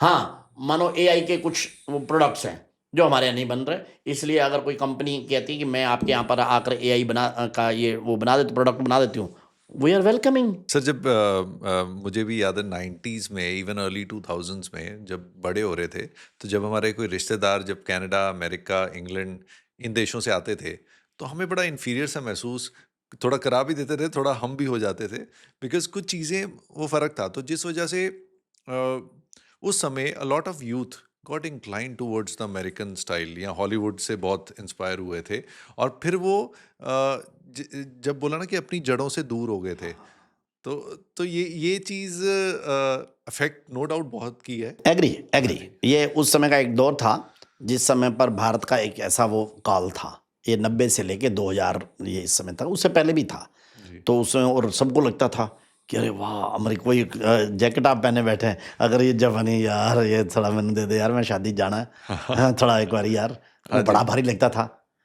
लेकिन अभी इस समय पर आप देखेंगे ना 2025-26 में, इस समय पर साइकोलॉजी भी बदल गई है, वो यूथ वो भी बदल गया है। अब Bharat as a global brand ये बड़े उससे स्थापित हो रहा है दोबारा से। अभी आज ही मैं सवेरे पढ़ रहा था, डावोस के अंदर जो चर्चा हुई उसमें अमेरिका के जो सबसे बड़े उद्योगपति हैं, चौथे नंबर के 5वें नंबर किसने, उसने कहा कि Bharat is not a emerging क्या नाम है economy, they have now established. इसलिए दुनिया भर की कंपनियां आने चाहती हैं भारत में, और भारत के ब्रांड, भारत के प्रोडक्ट। आज हल्दी, पहले कभी सुना था भारत का क्या नाम है कोई ये चिप्स और आलू ये कोई अमेरिकन वाले खाएंगे या यूरोप वाले खाएंगे? आज हल्दीराम में ब्लैकस्टोन क्या नाम है 10% इक्विटी खरीद रहा है हल्दीराम में, और हल्दीराम इंटरनेशनल ब्रांड हो गया है। आज भारतीय ब्रांड, अभी हम उनसे पीछे हैं, यूरोप से, अमेरिका से हम काफ़ी पीछे हैं, लेकिन अब ये स्टार्ट हो गया है। जो 30 साल पहले ट्रेंड था ना कि जो कनाडा का है, जो इंग्लैंड का है, वो सब ठीक, और तुम ज़्यादा खोते हो, वो अब नहीं है। वो आज अब एक साइकोलॉजिकल, आज एक उसमें आ गया, स्वाभिमान आ रहा है। आज तो लोगों को यूरोप से, अमेरिका से टकराने में भी मजा आने लगा। क्या था, कोई नहीं था, छो है देख लांगे, अब आने लग गया। एग्जैक्टली। तो अब स्वाभिमान जागने लग गया, स्वदेशी भाव जागने लग गया। अब जैसे सर मैं 3 साल कनाडा में रहा हूँ, कनाडा में, यूएस में भी घूमा और भी देशों में, तो तब जाके समझ आया कि ये तो फालतू का क्रेज़ हमें था। और जब मैं वापस आया तो मुझे क्लैरिटी थी कि मुझे इंडिया में रह के, और मैं खुश हूँ, अब संतुष्ट हूँ, मेरा ध्यान नहीं था उस तरफ। बट बहुत लोग आज की डेट में भी जो इंडिया से बाहर कभी नहीं गए, उनको लगता है पता नहीं क्या ही है वहाँ पे, और जिस वजह से यहाँ फोकस नहीं कर पाते और एक इन्फीरियॉरिटी में रहते हैं सर कहीं ना कहीं। और ये चीज़ कैसे ख़त्म हो? ये बिल्कुल ठीक है। उसका कारण भी है उसका, और उसमें कोई गलत बात भी नहीं है वैसे देखा जाए कि America is $30 trillion economy, EU zone जो है वो $20 ट्रिलियन की इकॉनमी है, हम इतने बढ़ गए हैं तब भी हम $4 ट्रिलियन की इकॉनमी है। इसलिए और फिर वहाँ उन्होंने R&D अच्छा किया है, उनकी एविएशन हो, उनका रोड्स हो, उनका वो काफ़ी ठीक ठाक रहा है, इसलिए अभी तक भी वो कुछ मात्रा में क्रेज़ बना हुआ है। लेकिन धीरे धीरे करके ये धीरे धीरे अब तो फास्ट भी आ गया है कि उनको रियलिटी भी पता चलने लगी है और भारत में भी वो चीज़ें होने लगी हैं। अब पहले तो कोई कर लो ना, दिल्ली से जयपुर की रोड आप 2.5 घंटे में दिल्ली से जयपुर पहुंचना है, ऐसी 140 किलोमीटर पे स्पीड पे जाए कोई कार। पहले तो हम सुनते थे अमेरिका में ऐसी कारें हैं जो 100 किलोमीटर पे चलती हैं, यार कैसी कारें होंगी, तो जाना चाहिए वहां पर। आज उनको लगता है 140 किलोमीटर हम चल रहे हैं, पहले उनको कहते हैं वहाँ हम ना रोड लोगों को क्या नाम है पर्स रखने की जरूरत नहीं है, वहाँ कार्ड चलते हैं बस। कार्ड से कैसे चलते हैं यार, ये कैसे हो सकता है, कैसी बात है, जरा देखना चाहिए जाके। अब तो सिर्फ फोन की जरूरत है। आज आप UPI उनसे बढ़िया है हमारा। मास्टर कार्ड में तो फिर आपकी चार्जेस लगते हैं, आपको कार्ड रखना है, फोन के अलावा भी आपको मास्टर कार्ड वीजा कार्ड में कार्ड रखना है। नहीं, अब तो UPI में तो वो भी नहीं रखना है आपको। सर अब तो उन देशों का भी इंडियंस को लेकर नजरिया बदला है। बदल गया सारा, वो बदल गया, खासकर पिछले 12-13 सालों में जब से भारत में ये जो सरकार आई है और उसने ब्रांडिंग की, उसके ऊपर जोर दिया। मैं कोई मोदी जी का व्यक्तित्व तो नहीं हूँ, लेकिन मोदी जी ने भारत को एज ए ब्रांड सारे विश्व में स्थापित करवाया, तो वो एक बड़ी कामयाबी उसमें मिली है। इसलिए दुनिया की अब भारत के प्रति देखने का नजरिया बदल गया है। पहले वो कहते थे भारत क्या है, थर्ड रेट कंट्री है, आपस में लड़ते हुए बीमार लोग, अविकसित देश है। अब जैसे आजकल कई बार हम अफ्रीकन लोगों के बारे में सोचते हैं, तब वो हमारे बारे में ऐसा सोचते थे, लेकिन अब उनका भी नजरिया बदलने लगा है। उनको भी लगता है भारत के पास काफ़ी चीज़ें हैं, ऐसी चीज़ें हैं जो हम भारत से ले सकते सर एक ये भी रीज़न है कि बहुत साल तो हमें सिर्फ सर्वाइवल में निकल गया और वो पूरी हमारी जो ज़रूरतें पूरे करने में, आज की डेट में वो सिचुएशन बहुत कम हो गई है। हैं। ये बिल्कुल ऐसा है, क्या है कि 47 के बाद जब भारत अंग्रेज छोड़ के गए, वो पूरी तरह से देश को निचोड़ कर गए। यहाँ पर क्या था, साक्षरता दर कितनी थी, साक्षरता दर थी केवल 21%। हमारी BPL कितनी थी, 82%, यानी केवल 18% लोग गरीबी रेखा से बाहर जीवन जी रहे थे। आज तो ऐसा नहीं है। इसलिए उस समय पर हमारी स्थिति बहुत, हम तो केवल सर्वाइवल के 2 टाइम की रोटी ठीक से मिल जाए बच्चों को, इसी में सब जीत जाता है। लेकिन आज पिछले 15-20 साल का भारत अब वो छोटी चीज़ों से निकल चुका है। अब हम आगे की सोच रहे हैं, अब हम अपनी कंपनियों फॉर्मेशन की सोच रहे हैं, अब हम इंटरनेशनल समझौतों की तरफ सोच रहे हैं, आज हम ISRO की तरफ सोच रहे हैं, आज हम वर्ल्ड के साथ कंपटीशन की सोच रहे हैं। अब हम आँख के साथ आँख मिलाकर किसी भी देश के साथ समझौता करने की स्थिति में आ रहे हैं। आज हम दुनिया कोई देश ऐसा नहीं है जो हमारे को आँख दिखा सके। आज हम 95 में भी हम आँख दिखाने की स्थिति में नहीं थे, उन्होंने कहा WTO में साइन कर दो, हमने चुपचाप साइन कर दिए। लेकिन आज जब उसने कहा कि आप मेरे पीस ऑफ बोर्ड में क्या मेंबर बनिए, हमने कहा नहीं हमारे को जरूरत नहीं है, हमारा कुछ नहीं। आज जब वो कहता है कि वहाँ आ जाइए, हमारे प्रधानमंत्री नहीं मेरे पास टाइम नहीं है तुम्हारे पास मिलने का, ये पहले कोई कह सकता था? आज हम कहते हैं, अमेरिकन प्रेसिडेंट बुलाता है, हमारा नहीं अभी जरा मेरा टाइम नहीं, मैं बिजी शेड्यूल है मेरा, तो क्या नाम है, क्यों? आज हम हर फील्ड में अपने पैरों पे खड़े हैं। स्वदेशी भाव आज उसमें भारत का प्रधानमंत्री लाल किले की प्राचीर से बोल रहा है, स्वदेशी हमारे को मजबूरी में नहीं मजबूती के साथ अपनाना चाहिए। तो उसके कारण से आज भारत का आत्मविश्वास बढ़ गया है, दुनिया का भारत की तरफ देखने का दृष्टिकोण बदल गया है। इसमें बहुत से लोगों ने भूमिका निभाई है, स्वदेशी जागरण मंच ने भी इसमें एक अहम रोल अदा किया है। आत्मनिर्भर भारत सर, और साथ में हम करें कि जो मेक इन इंडिया, अब हम मेक इन इंडिया हो रहा है, आत्मनिर्भर भी हम कुछ चीज़ों में हो रहे हैं, पर अभी भी एक थोड़ा सा फ़र्क है।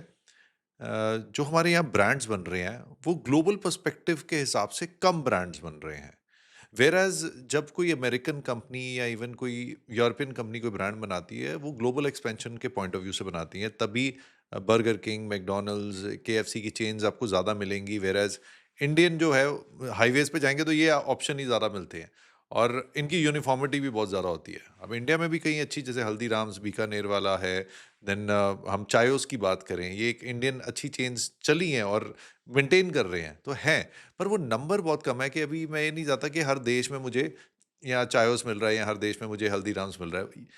ये कब कब हो सकता है और इसके लिए एक क्या सोच में बदलाव करने की जरूरत है, अप्रोच में क्या बदलाव करने की हम जरूरत उसके लिए आप बार बार अपने युवाओं को कहते हैं think big, think new, think out of box. क्या हुआ है कि 800 साल तक हमारे को संघर्ष करते रहना पड़ा है।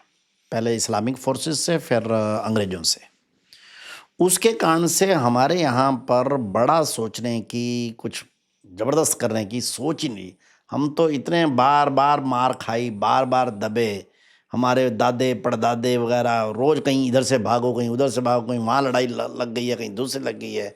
तो इसलिए कोई बड़ी सोच की स्थिति ही नहीं रही थी। आज़ादी 1947 के बाद भी 30-40 साल बाद तो हमारे को अपने को डीकोलोनाइज़ अपने माइंड को करने में ही लग गए। मैं मानता हूँ ये कोई बड़ी बात नहीं है कि 800 वर्षों का जो हमारे ऊपर वो था दास्ता का सिर पे चढ़ गई थी पीढ़ी दर पीढ़ी, उसको हमने 50, 52, 55 साल में ही उतारने में लगाए हैं, ज़्यादा नहीं लगाए। 50 से लेकर 47 में जादू हुआ, 50 से मोटे तौर पे मारिए तो 2000, 2002, 4, 5 तक हमने अपने माइंड्स को डीकोलोनाइज करने में ही लगा दिया। हम तो ये अंग्रेज, हमारे माई बाप, ये बड़े बड़े लोग ये सब कर सकते और वो हैं। आई थिंक वो जनरेशन टू जनरेशन चलता रहा है, वो ट्रॉमा चलता रहा। ट्रॉमा चलता, बिल्कुल वही चलता ही, आखिर डीएनए में चलता ना। अगर मेरे बाप दादा बिल्कुल वो क्या नाम है निमाना और वो रहेगा तो मैं भी थोड़ा सा तो शायद उभरूंगा, लेकिन कहूँगा हाँ यार एवं ही होता सारा, तो ऐसा करके चलता रहा। लेकिन आज 2000 के बाद, 2005, 10 के बाद, जब हम खासकर मैं मानता हूँ जब 98 में पहली बार परमाणु विस्फोट किया हमने, सारे देश को लगा "ओ तेरी यार असली भी है यहाँ, हम भी हैं"। तो वो सारे उसमें दुनिया को भी पहली बार पता चला यार भारत नाम का कोई देश है, एटॉमिक विस्फोट कर दिया इन्होंने। तो वहां से हमारी सक्सेस स्टोरी शुरू होती है। अब हम अपने स्वाभिमान पर, अपने स्वदेशी भाव पर तेजी से आने लगे हैं और वो चीज़ हमारे को कंपनियों में रिफ्लेक्ट होने लगा है, हमारी इकोनॉमी में रिफ्लेक्ट होने लगा है। आप देखेंगे कि जो आप कह रहे हैं कि हल्दीराम या बीकानेर या चेओस या ये जो छोटी कंपनी दिखाई, ये भी पिछले 10, 12, 15 सालों में निकली हैं। हाँ जी। और अब ये हो गई हैं शुरू। अब वो कॉलोनाइजेशन का वो जो भूत है हमने उतार दिया है। अब हमने कहा अब हम दुनिया में बराबरी के आधार पर आके खड़े होंगे।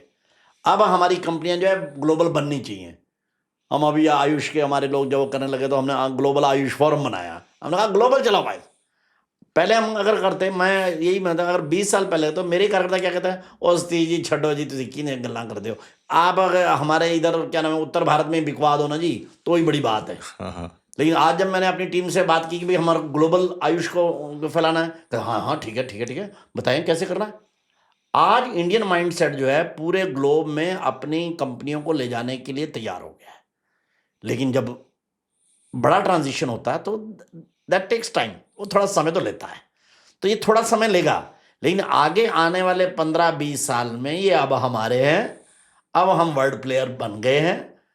अब इतनी बड़ा चेंज हुआ है तो 15-20 साल की टाइम तो दिखने लग गए। हर फील्ड में आपको अब भारतीय ग्लोबल कंपनी मिलेगी। आलू चिप से लेकर सेमीकंडक्टर तक अब आपको मिलेगा, इसरो तक आपको भारतीय कंपनियां मिलेंगी। लेकिन हाँ उनकी अभी 10 हैं तो हमारी 1 या 2 हैं। अब इनको भी 10 होने में जब तक उनकी 12-15 होंगी तो हमारी भी 15 होने में एक 12-15 साल और लगेंगे इतने बड़े देश में, लेकिन हम हो जाएंगे। इसके सारे साइन अब दिख रहे हैं। मतलब वो विकसित भारत के हम मिशन पे अग्रसर होके चल रहे हाँ, हैं। बल्कि उससे भी आगे हम बोलते हैं समृद्ध और महान भारत। विकसित भारत होता है केवल आप इकोनॉमिकली स्ट्रांग हुए हैं, लेकिन हम स्वदेशी शोध संस्थान हमारा है, हम उसमें हमने रिसर्च जो कर रहे हैं वो हम कर रहे हैं समृद्ध और महान भारत। समृद्ध और महान भारत। और समृद्ध और महान का मतलब है कि हम समृद्ध तो इकोनॉमिकली तो होंगे ही होंगे, लेकिन हम एक दूसरा अमेरिका, दूसरा यूरोप नहीं होंगे, हम महान भी होंगे। अमेरिका अब महान हुआ तो क्या कर रहे हैं अमेरिका, वेनेजुएला के राष्ट्रपति को उठा के लाया। कनाडा का कहता है क्या नाम है ये अपने नक्शे में मिला दूंगा। आइसलैंड मेरे को चाहिए, ग्रीनलैंड। हाँ जी। इनकी ग्रीड ही नहीं खत्म होती। हमने कहा अगर भारत इकोनॉमिकली स्ट्रांग हो जाएगा, जब 20-30 ट्रिलियन डॉलर की इकोनॉमी हो जाएगा, तभी हम ये काम नहीं करेंगे। हम सर्वे भवन्तु सुखिना ये इसके वाले हैं, हम सर्वदा भला इसके वाले हैं। ये है महानता। इसलिए हम कह रहे हैं हम समृद्ध के साथ महान बनेंगे। हम सबको एक जैसा मान के चलेंगे, सबके साथ प्रेम डालेंगे, सबके ऊपर कब्जा नहीं करेंगे। आप कहीं पर भी तेल के लालच के अंदर जो है किसी को भी तबाह करते हो। इराक को आपने तबाह कर दिया, एक भी वहां पर परमाणु और केमिकल हथियार आपको मिला नहीं। आपने वहां के राष्ट्रपति को क्या नाम फांसी पे चढ़ा दिया। वहां पर आपने 3 लाख लोग मार डाले, अपने भी 8,000 मरवा डाले। कितने देशों में आप ये करते हो, ये क्या है? तो हम ऐसा विकसित नहीं होना चाहते भाई, तुम्हारे अमेरिका जैसा, तुम्हारे यूरोप जैसा। नो, ये तो लूट है, एक तरह लूट है, बिल्कुल 100% है। एक तरह की नहीं, एक्चुअली साफ साफ लूट है साफ ना। साफ लूट। वो भाषा ही उसकी लुटेरे की भाषा है, उसकी कोई क्या नाम है प्रेसिडेंट की भाषा थोड़ी है। वो यही से क्या नाम है एक बड़ा लुटेरा गैंग होता है कि हाँ जी हाँ मेरे को इतना दे दो, नहीं तो आपको टैरिफ लगाता हूँ, नहीं तो आपको क्या नाम है सेना भेजता हूँ, ग्रीनलैंड ले दो, अगर ऐसे नहीं दे दोगे तो मैं किसी दूसरे तरीके से ले लूंगा, कनाडा को मैं कुंजा राज्य बना लूंगा अपने उसके ऊपर वो लगा के। What nonsense. क्यों? उनकी सोच, उनका संस्कार, उनका सारा डीएनए ये लुटेरों वाला है। वो अमीर बने ही कहाँ से हैं? इंडियन क्या नाम है ये जो सब कॉन्टिनेंट है अपना, ये एशियन कंट्रीज, यहाँ की लूट से मिले हैं। जिन्हों कॉलोनियाँ इन्होंने बनाई थी क्या 19वीं शताब्दी में, उन 19वीं 20वीं शताब्दी में इन्होंने जिन देशों को वो किया, $45 ट्रिलियन तो अकेले हमारे से लूटा है, भारत से। $45 ट्रिलियन। अमेरिका की टोटल इकोनॉमी है $30 ट्रिलियन। उत्साह पटनायक की रिपोर्ट है। उत्साह पटनायक इकोनॉमिस्ट है, अमेरिका में ही रहती है, बेसिकली उड़ीसा के, बहुत बड़ी इकोनॉमिस्ट है। उसकी रिपोर्ट है कि 44.8 अराउंड $45 ट्रिलियन जो है अंग्रेजों ने भारत से कर या डायरेक्ट या इनडायरेक्ट तरीके से लूटे हैं। उससे आज क्या इंग्लैंड और अमेरिका और यूरोप बना हुआ है, भारत से जो बाकी सारे दुनिया में भर की कॉलोनियाँ थी। इसलिए भारत ऐसा नहीं करेगा, नो। हम महान देश बनना चाहते हैं, हम सबको चाहिए। इसलिए वैक्सीन जब आई हमने कहा हम फ्री वैक्सीन दे देंगे। हमने 80 देशों को फ्री वैक्सीन दी। पपुआ गिनुआ का राष्ट्रपति एक एयरपोर्ट पर मोदी जी को मिल गया तो उसने पैर छुए। उन्होंने कहा तुम तो प्रेसिडेंट हो, मैं भी प्राइम मिनिस्टर हूँ, हमारे को हाथ मिलाना चाहिए। उन्होंने कहा नहीं, मेरे को जब अपने देश को, मेरा तो देश छोटा है और हम अफोर्ड भी नहीं कर सकते थे अमेरिकन वैक्सीन को, तो आपको मैंने फ़ोन किया तो आपने तुरंत हमारे को 4 लाख क्या नाम है वैक्सीन भेज दी। उससे मेरी आबादी बचनी शुरू हो गई। दूसरी किश्त भी आपने बिल्कुल नॉमिनल रेट पर भेज दी, तो उससे मेरा देश बच गया। मैं अपने देश की तरफ से आपको पैर छू रहा हूँ, सम्मान दे रहा हूँ। और ये दिल से ही होता है। और ये दिल से होता है। और ये चीज़ जो है ये आपको महान बनाती है। भारत दुनिया की 10,000 साल के इतिहास में केवल समृद्ध नहीं था, केवल विकसित नहीं था, हम महान भी साथ थे। इसलिए स्वदेशी शोध संस्थान में हम समृद्ध और महान भारत, इसके गोल को लेकर अप टू 2047 हम काम कर रहे हैं। हम केवल इकोनॉमिकली स्ट्रांग नहीं बनना चाहते। We don't want to be only 30 trillion. We want to be 30 trillion, but 30 With trillion values. plus with values. ये है जो हम सोचते हैं। क्योंकि कहते हैं अगर पैसा हो वैल्यूज ना हो तो फिर वो गलत जगह ही। कुछ नहीं, वो बर्बादी करता है आपको। क्या करता? कुछ नहीं करता। जैसे सर ग्लोबल आयुष फोरम की बात करें, अब आयुर्वेद हमारी धरोहर है और ये अभी तक पूरी दुनिया में नहीं पहुंच पाई। तो ये कैसे क्या क्या एक सोच लेके चले यहाँ के एंटरप्रेन्योर्स कि इसको पूरी दुनिया में फैलाया जाए? क्योंकि कहीं ना कहीं एक आता है कि आयुर्वेद के जो प्रोडक्ट्स होते हैं वो उनकी उतनी टेस्टिंग नहीं होती जितने फार्मा के होते हैं, कि एक सोच होती है।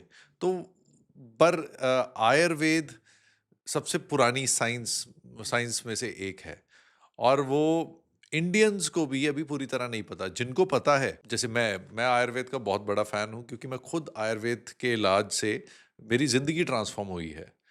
मिलेट्स जो हमारे आयुर्वेद में भी लिखे जाते हैं, मैं मिलेट्स खाता हूँ और मुझे पता है उसकी क्या वैल्यूज़ हैं, बट अभी भी वो दुनिया तक नहीं पहुँच पाए। तो ये कैसे क्या क्या किया जाए? एक बहुत बड़ा गैप हुआ है और रहा है। और जैसे मैंने पहले भी कहा कि हर एक चीज़ में हम काफ़ी पीछे रहे हैं, काफ़ी पीछे सोचते रहे हैं, हमारा डिफेंसिव सोच रही है। लेकिन अब हम इस सोच से उभर आए हैं। अब हम स्वावलंबी और स्वाभिमानी देश बनने की राह पर हैं। उसमें से बहुत सी चीज़ें हैं, इसमें से एक आयुर्वेद भी है। जैसे योग को हमने पिछले 12-15 वर्षों में ही सारे विश्व में पहुंचा दिया है। आज आप देखेंगे बड़े बड़े देशों ने भी यूनाइटेड नेशन ने पास किया। यूनाइटेड नेशन ने 21 जून को जो है और इंटरनेशनल योगा डे घोषित कर दिया। सारी दुनिया की सरकारों को मनाना होता है वो। हाँ जी। तो इंटरनेशनलाइज हो गया है योगा। योगा इज़ द भारतीय प्रोडक्ट, भारतीय थिंकिंग। प्रोडक्ट नहीं कहना चाहिए, प्रोडक्ट तो बहुत छोटी चीज़ होती है। ये भारत का चिंतन में से निकला हुआ है। ऐसे ही मनुष्य को स्वस्थ रखने के लिए भारतीय चिंतन का निकला हुआ आयुर्वेद है। और इस आयुर्वेद ने आज तक भारत को किया है, आज भी, और केवल भारत नहीं विश्व भर को अगर कोई पूरी तरह से स्वस्थ होना है तो उसके लिए आयुर्वेद ही है। मैं एलोपैथी कोई ख़राब चीज़ है ऐसा बिल्कुल नहीं कह रहा हूँ। एलोपैथी ने बहुत बड़ा काम किया मनुष्य स्वास्थ्य में, नो डाउट, और उसको डिनाई नहीं किया जाना चाहिए। मैं उसमें हूँ। मेरे को खुद भी जब आवश्यकता पड़ती है मैं उसके प्रोडक्ट का प्रयोग करता हूँ। लेकिन साथ साथ हमारे को ये भी ध्यान करना चाहिए कि आयुर्वेद जो है ये 5000 साल से अधिक की और हमारी परंपरा, टेस्टेड ट्राइड परंपरा है। और हर स्तर पर हर प्रकार की बीमारी में से इसमें से हम निकले हुए हैं। और भारत में तो फिर भी अभी ये काफ़ी चलता है। भारत में तो काफ़ी मात्रा में अभी भी हमारे घरों में कोई जो अनपढ़ भी होते हैं उनको बहुत बड़ा आयुर्वेद नहीं पता, तो भी उनको पता होता भी कौन से काढ़े से और तुम्हारा गला ठीक हो जाना है, कौन सा बुखार कौन से पत्तों को गर्म करके। हमारी नानी दादी जो सामान्य पढ़ी देसी लिखी नहीं, नुस्खे। वो देसी नुस्खे उसको भी पता होता है। इवन जब अरे कोरोना आया तो सबसे ज़्यादा किसने बचाया हमारे को? ये काढ़ों ने बचाया, क्योंकि वैक्सीन तो निकली 1 साल बाद। 1 साल बाद सारा भारत किससे बचा रहा? काढ़ों के कारण से। हल्दी। आयुर्वेदिक दवाई, हल्दी, इनके कारण से बचा रहा। तो इसलिए आयुर्वेद अब हम इस बात पर प्रयोग कर रहे हैं। हमारा ग्लोबल आयुष फोरम भी जो विकसित हो रहा है अभी हमारा, वो इस बात को हो रहा है कि इस आयुर्वेद को, इस आयुष के बाकी उसको, चाहे हमारे होम्योपैथी के कुछ उत्पाद होंगे, चाहे हमारे योगा प्राणायाम के कुछ उत्पाद होंगे, इनको जो है हमारे को विश्व भर की 800 करोड़ की मानवता तक पहुंचाना चाहिए। इसके लिए एक अच्छी टीम भी लगी है। आप सब लोग मिलके इस पर प्रयत्न अभी शुरू है, बड़ी नेसेंट स्टेज पर है, स्टार्टिंग स्टेज पर है, लेकिन मुझे पूरी उम्मीद है कि हमारी टीम इसको मिलकर एक बड़े उस पर लेगी। वैसे इसका व्यापार तो शुरू हो गया है, मुझे जो जानकारी फिगर बहुत ज़्यादा नहीं मालूम है, लेकिन मोटे मोटे तौर पे 4,500-5,000 करोड़ का अभी हमारा निर्यात आयुर्वेद के प्रोडक्ट्स का है, जो नोटेड है। कुछ ऐसा भी होगा जो कंसिडर नहीं होता, लेकिन होता है। तो लेकिन ये बहुत बड़ा स्कोप है, बहुत बड़ा समुद्र जैसा स्कोप है, क्योंकि 800 करोड़ की दुनिया है। और आपके प्रोडक्ट जो है वो इस समय पर काफ़ी वो है। हाँ, उसकी क्वालिटी स्टैंडर्ड जो है वो कई देशों ने, खासकर यूरोप वगैरह देशों में थोड़ी ज़्यादा प्रॉब्लम है, बाकी दुनिया में इतनी प्रॉब्लम नहीं है कि उन्होंने स्टैंडर्ड कोई ज़रूरत से ज़्यादा हाई कर रखे। कुछ एक्चुअली वो करने का कारण वो रोकना चाहते हैं असली तो। लेकिन अब दुनिया को पता चल रहा है कि Ayurveda is a very good therapy, मतलब एक उसका सिस्टम है, अच्छा सिस्टम है। इसलिए दुनिया भर में इसका स्कोप बहुत है। अगर हमारे यहाँ के भारत के लोग अच्छा अनुसंधान करते हुए, अच्छी मार्केटिंग स्ट्रेटजी करते हुए, मेरे को लगता है कि रिसर्च में हम वास्तव में कम नहीं हैं, हम मार्केटिंग स्ट्रेटजी में कम हैं। हम वहाँ पर अपने प्रोडक्ट को कैसे रजिस्टर करवाना, प्रोडक्ट हमारा अच्छा और क्वालिटेटिव होते हुए भी उसके साथ मैचिंग कैसे करवाना और उस प्रक्रिया को कैसे फॉलो करवा के जरा चीज़ें कर लेना, Product- इसमें हमारे लोग जरा थोड़ा कम पड़ जाते हैं। प्रोडक्ट की पोजीशनिंग सही नहीं करते। पोजीशनिंग ठीक नहीं कर पाते कई बार हमारे, क्योंकि उनको इस प्रकार की इन चीज़ों का अभ्यास नहीं है, जबकि जो वर्ल्ड है वो आजकल इन्हीं चीज़ों पर ज़्यादा स्टिक करता है। तो इसलिए, लेकिन मुझे उम्मीद है कि अब हमारे लोग भी तैयार हो रहे हैं इस विषय में, उन्होंने अपना मन बनाया हुआ है, और हम जल्दी ही आयुर्वेद को विश्व स्वास्थ्य का एक बड़ा तरीके के नाते से विकसित करने में कामयाब होंगे। भारत में भी हम इसकी ग्रोथ के लिए बड़े प्रकार के प्रयत्न कर रहे हैं, और विश्व में तो विशेष प्रयत्न जो है इस नए फोरम के माध्यम से हम लोग करने वाले हैं, और उसमें हम निश्चित बड़ी मात्रा में सफल होंगे, इसमें कोई दो राय वाली बात नहीं है। बिल्कुल सही बात है सर, क्योंकि जितना हेल्थ केयर का बर्डन डे बाय डे पड़ रहा है पूरी दुनिया पे, तो उसमें आई थिंक आयुर्वेद का बहुत बड़ा रोल हो सकता है। और जैसे वो धरोहर भारत की है तो यहीं से जानी चाहिए।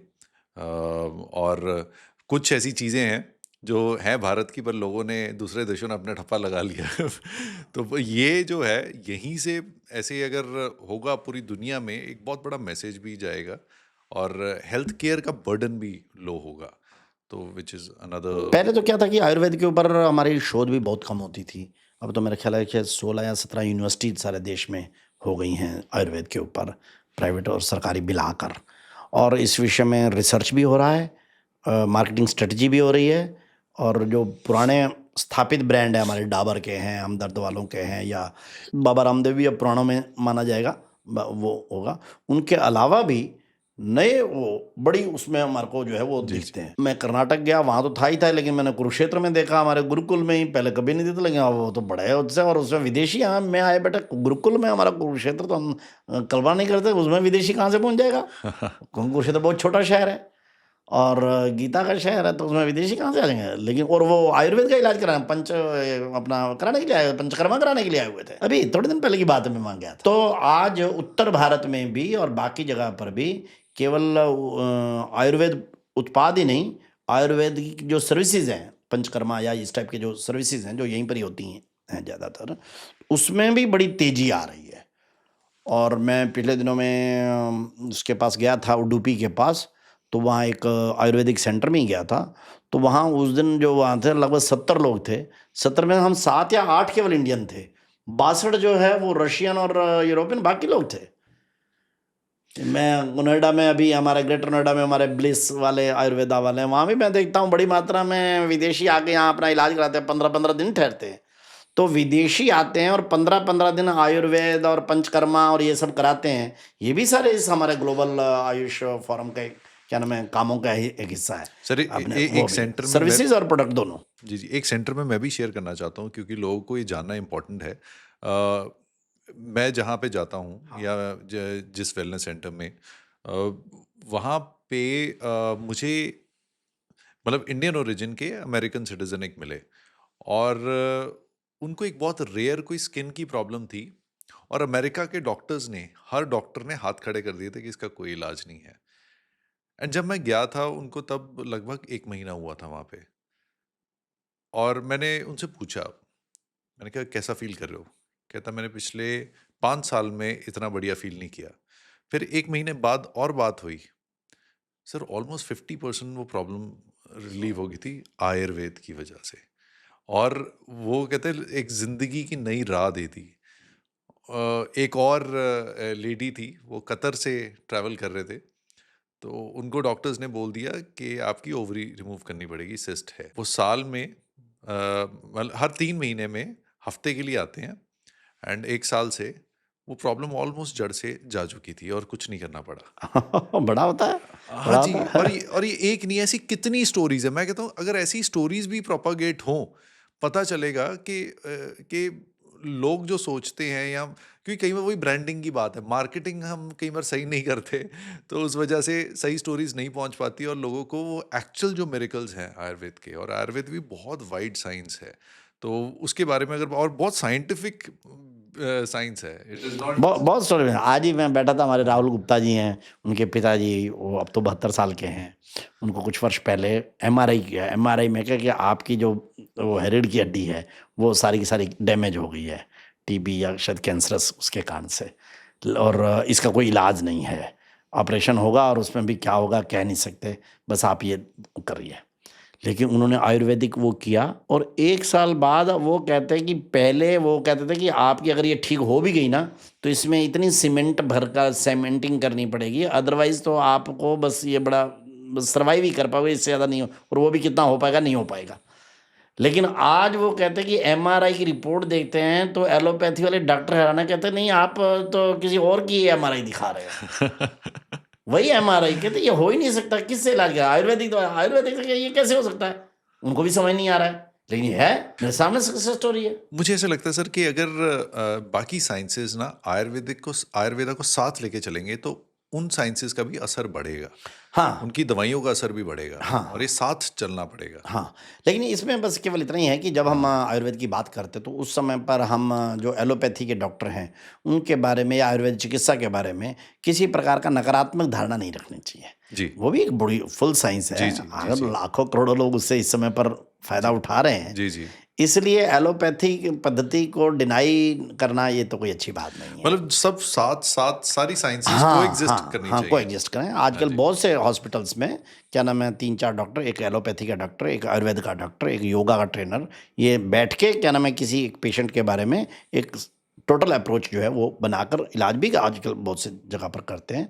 तो लेकिन कुल मिलाकर आयुर्वेद और आयुष ये भारत में भी और विश्व में भी एक सफल चिकित्सा पद्धति और सफल उत्पाद देने वाला एक बहुत बड़ी प्रक्रिया बनने वाली है। पहले से है, अब बहुत पहले स्केल उसका बहुत छोटा था, अब वो लार्ज स्केल पर जा रही है। हमें विश्वास है कि जल्दी हम उसमें बहुत आगे निकल जाएंगे। आपसे ना इतना मजा आ रहा है बात करके, मेरा मन नहीं कर रहा। बट क्या है कि we want this to reach to maximum people, तो समय का तगाजा देखते बस हुए हाँ। मैं आपसे बस एक छोटा सा एक गुहार करना चाहूँगा। आपको ऑलमोस्ट 43 इयर्स प्लस हो गए हैं कि आप तब से मतलब देश की सेवा में हैं और निस्वार्थ सेवा है, क्योंकि आपके बारे में जिससे भी मिलता हूँ वो हमेशा यही कहते हैं कि आप सिर्फ और सिर्फ इंडिया और भारत की बात करते हो और उसकी ग्रोथ की बात करते हैं।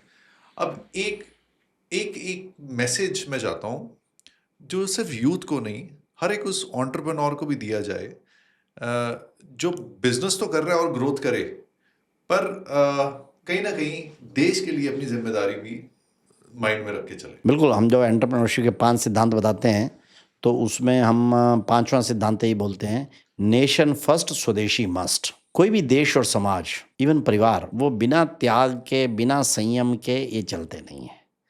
अगर एक परिवार के 6 सदस्य हैं, 5 सदस्य हैं और वो सारे अपने-अपने स्वार्थ के बारे में सोचें और पूरे घर के बारे में नहीं सोचें, तो वो घर ज़्यादा देर चलता नहीं है। जी। ऐसे ही देश के नागरिक भी अगर केवल अपने हितों के बारे में सोचें, अपने अधिकारों की बात करें, अपने कर्तव्यों के बारे में, देशभक्ति के बारे में, दूसरों की भी सहायता करने के बारे में, देश को महान बनाने के बारे में ना सोचें, तो देश और समाज कभी चलते नहीं, महान नहीं बनते। भारत अगर 10,000 साल से दुनिया में सबसे अधिक पुराना और अधिक समृद्ध और अधिक उससे चलने वाला देश रहा है, तो उसका एक कारण रहा है कि भारत में समय-समय पर बड़ी मात्रा में देश समाज के लिए त्याग करने वाले, संयम करने वाले लोग हमेशा रहे हैं। राष्ट्रीय स्वयंसेवक संघ, जो इस समय पर अपने स्थापना के 100 वर्ष मना रहा है, सारा देश ही मना रहा है वास्तव में, तो उसने इस विषय को पकड़ा है और सारे देश में ये देश प्रथम, कंट्री फर्स्ट, नेशन फर्स्ट और स्वदेशी मस्ट, ये भाव आ जाए, इसके लिए वो 100 वर्षों से देशभक्ति के निर्माण, संस्कार, भारतीयता, हम सब एक हैं, हम सब विश्व में क्या नाम है, देश के नाते से, परिवार के नाते से व्यवहार कर सकते हैं। इन सब के इस गिर्द अपने महापुरुषों की, अपने महाराणा प्रताप के बारे में, गुरु गोविंद सिंह जी के बारे में, इनके बारे में अपनी शाखाओं में वो सुनाते हैं और बचपन से सुनाते हैं। हम भी उसी में से निकले, इसलिए हम प्रचारक निकल गए। उसी में से फिर हमारे को कहा कि हमारे से पहले वाले प्रचारक भी देश समाज के लिए अपना घर छोड़कर बिना शादी किए हुए और वो कर रहे हैं, तो क्यों नहीं हमारे को भी थोड़ा लगाना चाहिए। शुरू में तो सोचा 2-4 साल लगाते हैं, फिर बाद में लगा अरे बिल्कुल ठीक बात है, क्या हो गया, देश समाज के लिए करेंगे ना। अरे भगत सिंह ने तो फांसी के फंदे पर झूल गए थे, तो हमारे को तो जीना ही है केवल, तो इतनी कोई बड़ी बात नहीं करनी। तो उसके कारण से देश और समाज का एक बहुत बड़ा काम जो है वो राष्ट्रीय स्वयंसेवक संघ के माध्यम से हुआ। स्वदेशी जागरण मंच, जो राष्ट्रीय स्वयंसेवक संघ से ही एक प्रेरित संगठन है, आर्थिक क्षेत्र का संगठन है, उसमें हम युवाओं को एक बड़ा आग्रह कर रहे हैं, वो है स्वदेशी और स्वावलंबन का। भारत की युवा शक्ति बहुत है। भारत में हर महीने कह रहा हूँ, साल नहीं, 9 लाख युवा 18 वर्ष की आयु पार करके जॉब मार्केट में आ जाता है। अगर भारत को आपने समृद्ध और महान बनाना है, तो आपको उद्यमिता के ऊपर जाना ही जाना है। और आप 14-15 वर्ष से, अब तो एनईपी भी यही कह रही है, न्यू एजुकेशन पॉलिसी भी यही कह रही है कि आपको 14-15 वर्ष से वोकेशनल और एंटरप्रेन्योरशिप की ट्रेनिंग में जाना चाहिए। तो उद्यमिता में जाइए और स्वदेशी को अपनाइए। बस आपको भगत सिंह की तरह फांसी के फंदे पर चढ़ने की जरूरत नहीं। ये मेरा युवाओं को आग्रह है, देश भर के युवाओं को आग्रह है। आपको लक्ष्मीबाई की तरह बच्चा पीठ पे बांध के और मैदान में कूदने की जरूरत नहीं ना। अगर आप प्रत्येक चीज में करते हुए स्वदेशी भाव रखते हो, ये मेरे देश की संस्कृति है, ये मेरे देश का परिधान है, ये मेरे देश का भोजन है, ये मेरे देश का उत्पाद है, ये मेरे देश की कंपनी है। विदेशियों से हमारे को दुराव नहीं, लेकिन अपनी चीज भी उभरनी चाहिए। मैं पड़ोस की महिला, वो क्या नाम है, उसको तो मासी या उसको माँ, उसको जो कहूँ, और अपनी माँ की रिस्पेक्ट ना करूँ, ये तो नहीं हो सकता। भाई पड़ोस की माँ मासी होगी, कुछ उसको भी मैं माँ कह सकता हूँ, लेकिन घर की माँ को तो पहले माँ बोलूँ। तो इसलिए अपनी उत्पाद, अपनी आर्थिक स्थिति, इसके ऊपर जाने के लिए हमारे को हर समय स्वदेशी का भाव अपनाना चाहिए। और अपने रोजगार के लिए हमारे को एंटरप्रेन्योरशिप और उद्यमिता के लिए जो है, और 14, 15, 16 साल की उम्र से ही प्रयत्न शुरू हैं। इवन जो देरी से हो गए हैं, अब मानो 30-35 साल के, उन्होंने भी, ऐसे बहुत से उदाहरण हैं कि जिन्होंने 30-35 साल की उम्र में भी शुरू किया, तो आप बहुत आगे निकल गए। कौन नहीं निकल सकता? निकल सकता है। ये जो महिला है दक्षिण कर्नाटक में, एकदम उसका नाम बोल रहा है, उसकी माँ, वो बहुत बड़ा प्रोडक्ट है, ये क्या उसकी इस समय दिमाग से एकदम उसका नाम नहीं सामने आ रहा। तो उन्होंने 62 साल की उम्र में शुरू किया, महिला होते हुए आज वो बहुत बड़ी कंपनी चलाती हैं। तो उद्यमिता की कोई क्या नाम है, वो नहीं है, एज नहीं है, आप कभी भी शुरू कर सकते हैं। हाँ, 15, 16, 18 साल में शुरू करते ज़रा आपकी हिम्मत ज़्यादा रहती है, आप कर सकते हैं। मैं बहुत जगह पर एक वो अपने मेरे उस कार्यक्रम में आई थी एक बहन यहाँ की, ये जो दिल्ली में जिसको अवार्ड दिया गया, यादव, कृष्णा यादव। अब वो तो 3 बच्चों की माँ थी, छठी केवल पास है, घर में केवल 2,000 रुपए थे, दिल्ली में आकर रहने लगे। आज ये लोग कृष्णा पिक्कल करके आप 8 करोड़ की जी जी कंपनी जी चला जी रही है। हाँ 3 बच्चों की माँ, छठी फेल, 2,000 रुपए, बुलंदशहर के पास की रहने वाली, अब क्या नाम है, आकर दिल्ली में और 15-20 साल में 8 करोड़ की कंपनी खड़ी कर लेती है भाई। इसका मतलब क्या है? और ऐसे बहुत सी सक्सेस स्टोरी हैं, आप गूगल करेंगे तो एकदम आप लिखिए उसके ऊपर कृष्णा पिकल्स, आप देखिए वो महिला मेरे कार्यक्रम में आई है कई बार, इवन मोदी जी ने उसको सम्मानित किया है।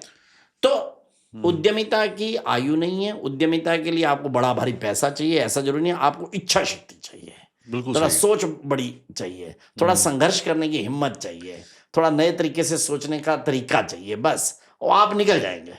और एक सकारात्मक सकारात्मक सोच चाहिए सोच चाहिए तो आप निकल जाएंगे। हाँ जी आप जरा सोच लीजिए कि हाँ भाई मैंने करना है, तो एकदम आप निकल जाएंगे। हिसाब मैं प्रशांत जो वो कॉर्नर वाला है मुंबई, एक बड़े कार्यक्रम में बैठा था, तो मैं उनसे पूछ रहा था मैं आप कौन, कहा जी मैं प्रशांत कॉर्नर वाला प्रशांत। मैं कितना पढ़े लिखे हैं आप, क्योंकि यूनिवर्सिटी का कार्यक्रम था।